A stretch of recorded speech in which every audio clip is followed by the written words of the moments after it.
Tiger fans, I know my video is a little late. I've been making them pretty much every Saturday or Sunday, but with this being the holiday weekend and me having today off of work, I figured, hey, what better day than today to knock this thing out? That way you guys aren't without my stupid, useless videos for a week. So I hope you guys had a good holiday weekend, enjoyed your 4th, had barbecues, fireworks, all that good stuff. I was honestly surprised how this month ended and has started for the Tigers. So last week when I finished off my last video, I said that the Tigers needed to take 2 of 3 from the Cleveland Indians to have another winning month. And they did. And I was extremely surprised because the Tigers have had no luck beating the Indians whatsoever the last couple of years.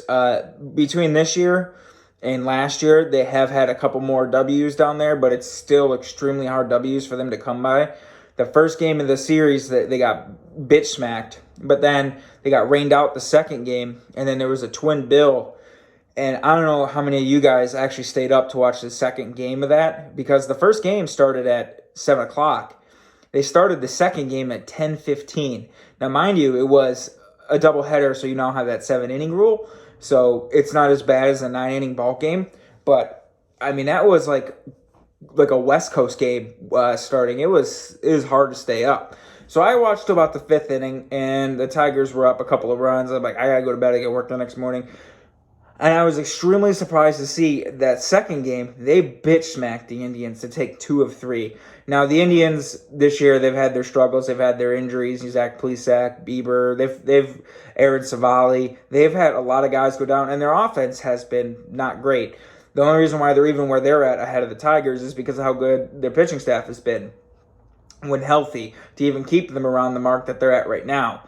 The Tigers, on the other hand, besides the injuries that they've been suffering from, like Fulmer, Boyd, and Spencer Turnbull, they've been a pretty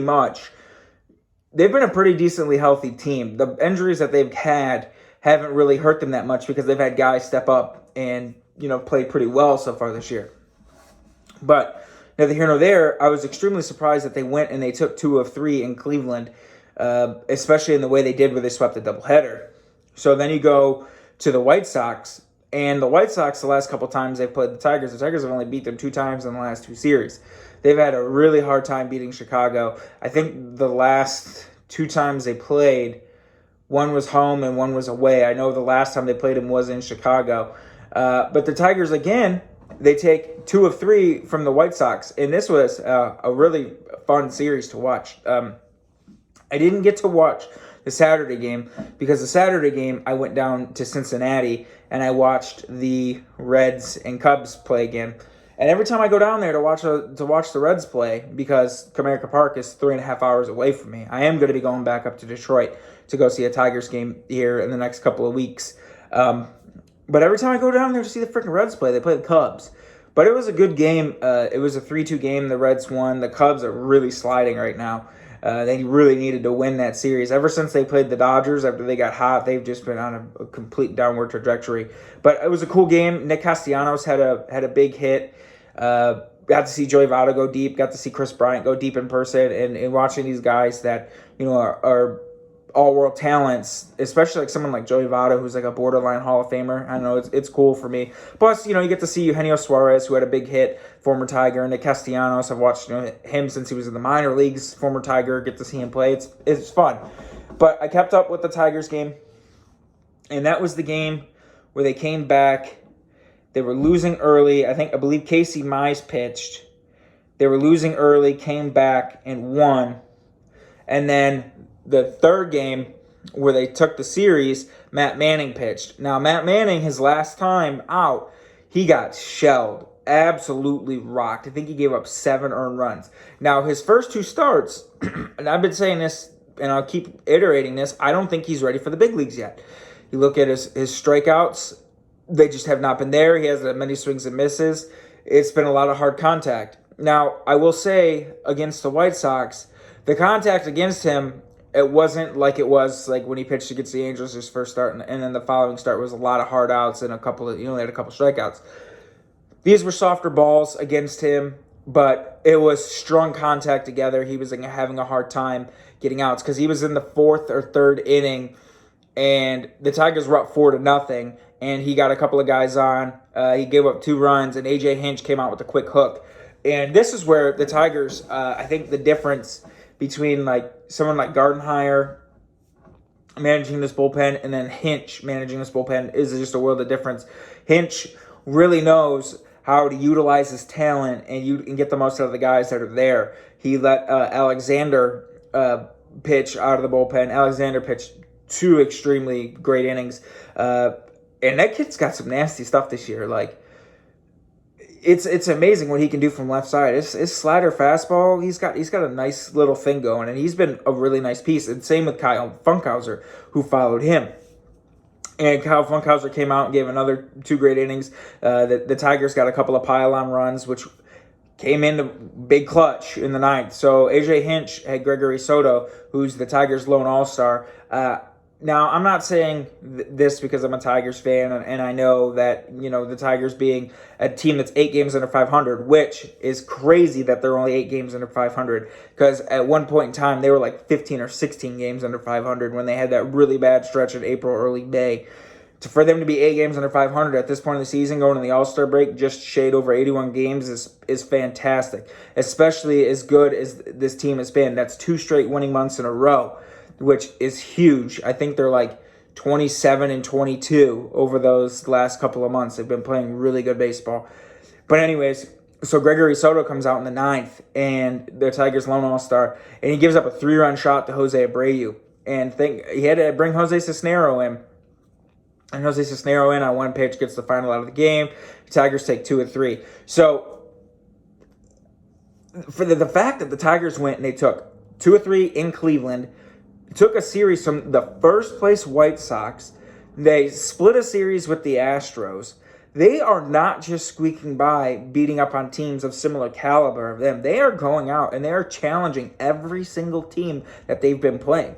This young pitching has been so good, and I keep saying it every week, but it's got to be reiterated. The young pitching has been so good. This offense has been really good. Miguel Cabrera had his first 300 month since June of 2019 as a hitter.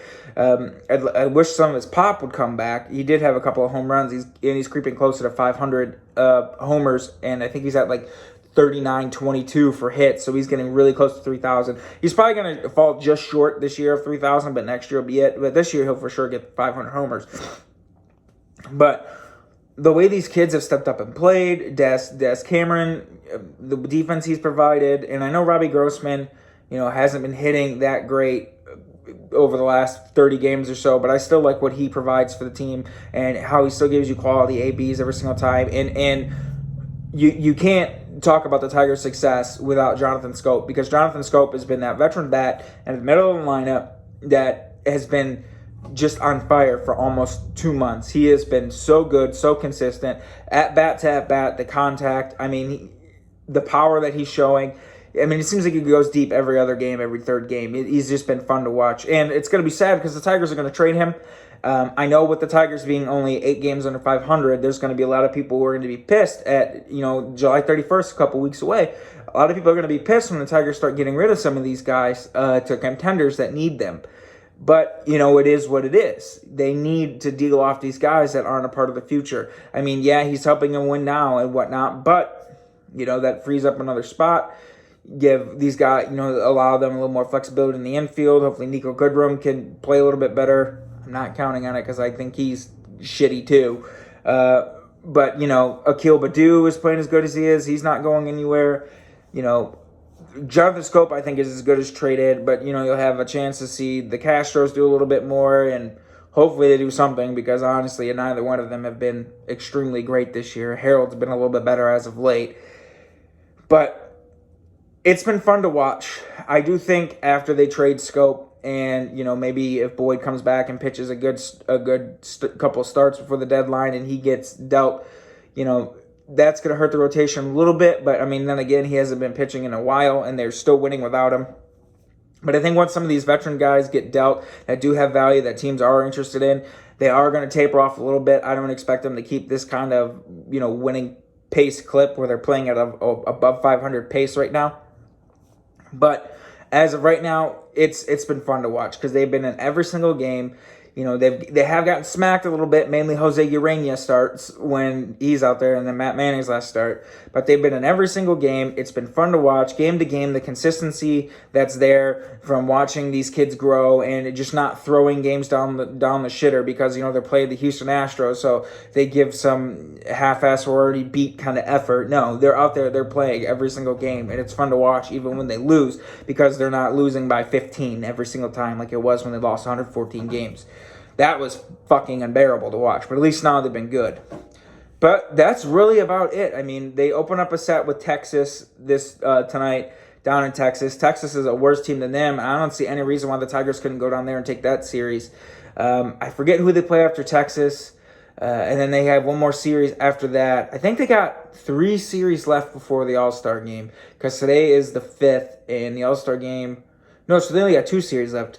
It's Texas is someone else for the All-Star break because I want to say the All-Star game is the 12th or 13th. So it's coming up really close before they're off for a few days. But I don't see any reason why they couldn't go down into Texas and take the series with them because Texas, really, it's been Joey Gallo and Kyle Gibson have been their only dudes. And that one rookie kid who was on fire to start the year, who was hitting a lot of home runs. He was actually tied for the league in home runs when it was at 15 before Shohei Ohtani went and took the crown, and that guy has been insane. I still can't believe I got Shohei Ohtani in my MLB fantasy draft. I got him at the 98th pick because he was coming off an injury, and no one thought he was going to pitch and hit as well as he did this year. And man, that guy's got 31 home runs at the All-Star break. Not even Mike Trout has hit that many home runs for the Angels at the All-Star break. And he might get a couple more because at the pace he's been hitting them, he could honestly finish the break with 33 home runs. He's on pace to hit 60 this year. And it's insane because not since Babe Ruth has someone pitched as many innings as him and had as many at-bats as a pitcher and a hitter. I forget the numbers. Babe Ruth through his first 13 starts in 1919, he had 90-some innings and he had a mid-3s ERA. Oh no, he had a mid-2s ERA. And then Shohei Ohtani, he got roughed up by the Yankees because he gave up 7 runs his last time out. So it's kind of his ERA got inflated, but he's been pitching way better. But Ohtani has only 59 innings because obviously he hasn't been going as deep, and baseball's a different time, and it was 103 years ago. But he's hit more home runs than Babe Ruth to this point in 1919, when the last year Babe Ruth was a full-time pitcher hitter, and he had a lower ERA than Babe Ruth through 59 innings, even though Babe Ruth had 95. But still, it's insane. He's the first player ever to make it as a pitcher and a hitter in the All-Star game. And he's going to be in the Home Run Derby. So it's going to be amazing as well. So seeing him do that kind of stuff this year, this has been a really spectacular year. And it's crazy because Mike Trout had his best month before he got hurt in April. And then he got hurt. And then Byron Buxton was doing what he was doing. And then those guys have been gone pretty much since May, which is sad because of the pace they were hitting at. But it's been the Vladdy show, how good Vladimir Guerrero's been, and how good Fernando Tatis has been, and how good Ohtani has been. It's been really fun. There's been a lot of great storylines. Plus, how consistent the Tigers have been the last 2 months, and being able to watch baseball to this point in the season is really fun. Because let's face it, the last 2 years in July, by this time, it was shit. I'm ready to watch some football. What's going on in training camp because they've been so unbearable to watch. But it's been great. Chip Hale did take a coaching job in the Collegiate League. I think he's coaching for Arizona. So that's another person off the Tigers coaching staff that AJ Hinch is going to have to replace. But I'm not worried about it because that guy, he can pick a staff. He's got his dudes, and I have full faith in him. So that is it. Michael Fulmer, I believe, is getting close to coming back. Nico Goodrum, I believe, is starting he either started or is starting his rehab assignment down in the minor league. So he will probably be close to coming back. He'll probably come back after the All-Star break, I'd imagine, because Tigers are going to give him some time to get healthy, get some ABs down there, and get ready to come back. Because as much as I don't believe in Nico Goodrum, they still need him. because he can play multiple positions, and they need someone like that on the roster, especially that considering Jonathan Scope, I fully 100% believe is about to be traded here in the next two to 3 weeks. So they need someone like Nico Goodrum on the roster to help. And they need to find someone to play shortstop, because they had all these shortstops. They're supposed to be the shortstops of the future between both Willie Castro and Nico Goodrum. Now, he was supposed to solidify the spot. Now they got Zach Short there, and Zach Short looks so overwhelmed. Like, he's a good defensive shortstop, but like at the plate, he's terrible. He struck out 4 times yesterday. He looks completely lost at the plate. They need to get someone at shortstop that can at least give him a little bit of pop at that position and hit more than their body weight, because they haven't had that so far this year. So if Nico Goodrum can come there and play some second, along with whoever the hell, if they put Willie there or they put Zach Short there with Willie, I don't know. But they need to do something to solidify that position, because that's been a revolving door. Maybe that'll be something they do in the offseason. But my point being is they need Nico Goodrum healthy, because he can play there, he can play second, he can play first, he can play the outfield. But I think with get Nico Goodrum back and Nomar Mazara, his playing time hasn't been the same as it was because he sucks. I think they're going to DFA him soon. They need someone like him on the roster to at least give them some flexibility and be able to fill in from spot to spot, especially when trades start happening and if there's any further injuries. So, like I said, that's really about it. Not too long of a video. It's more positives. I hope Matt Manning comes out. I think this is the make or break start for Matt Manning, because I think if he pitches poorly again, I think the Tigers are going to dump him in the bullpen, because they can't really send him down, because they need pitchers. Guys are hurt. Turnbull's not back, and Matt Boyd's not back. And until they get back, I think they're going to end up dumping him in the bullpen if he gets lit up one more time.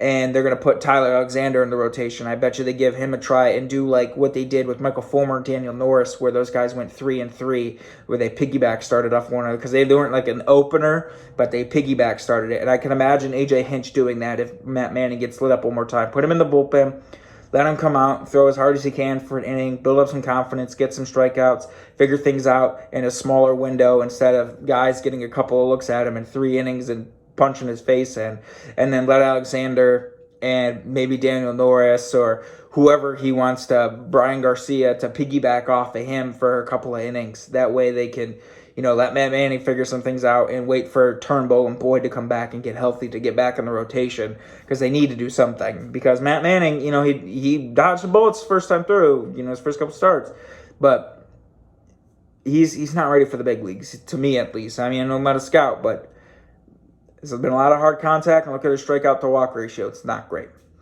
So I got for you guys today. Hope you enjoyed the video, and I will be back next week to talk about the Tigers, and maybe we'll preview the All-Star game a little bit next week. Give some predictions and whatnot about home run derby and all that other useless shit. Have a good one, guys.